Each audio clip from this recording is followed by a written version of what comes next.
Hi, good evening. నేను మీ సువర్ణని. తెలంగాణలో విద్యారంగం కొత్త దిశగా అడుగులు వేస్తుంది.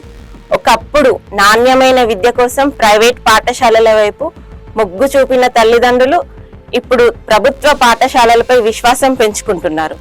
రాష్ట్ర ప్రభుత్వం చేపట్టిన పలు సంస్కరణలు, మౌలిక వసతుల కల్పన, ఆధునిక బోధనా విధానాల అమలుతో సర్కారు బడులు కార్పొరేట్ విద్యా సంస్థలకు పోటీగా నిలుస్తున్నాయి.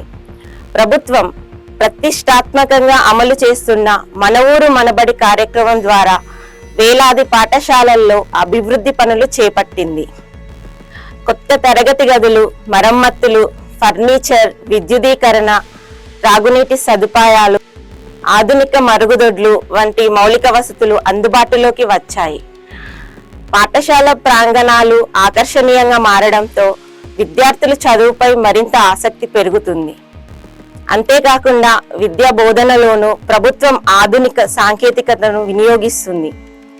ఆంగ్ల మాధ్యమాన్ని ప్రవేశపెట్టి విద్యార్థులను జాతీయ, అంతర్జాతీయ స్థాయిలో పోటీ పడేలా తీర్చిదిద్దింది.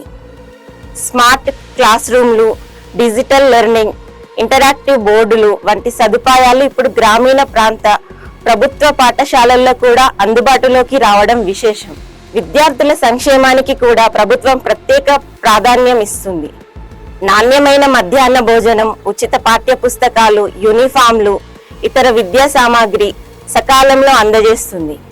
దీంతో పేద మధ్యతరగతి కుటుంబాలపై ఆర్థిక భారం గణనీయంగా తగ్గుతోంది. ఈ మార్పుల ప్రభావం అడ్మిషన్లలో స్పష్టంగా కనిపిస్తుంది. మొత్తానికి తెలంగాణలో ప్రభుత్వ విద్యారంగం వేగంగా రూపాంతరం చెందుతుంది. మా బడి గొప్ప బడి అనే భావన విద్యార్థుల్లో పెరుగుతుండడం ఈ మార్పులకు నిదర్శనం. రాబోయే రోజుల్లో ఈ అభివృద్ధి మరింత విస్తరించి తెలంగాణ విద్యార్థులు దేశ విదేశీ వేదికలపై మరింత సత్తా చాటాలని ఆశిద్దాం. ఇది తెలంగాణ విద్యారంగంపై మా ప్రత్యేక కథనం. మరిన్ని ప్రత్యేక కథనాల కోసం చూస్తూనే ఉండండి న్యూస్ 9 టీవీ.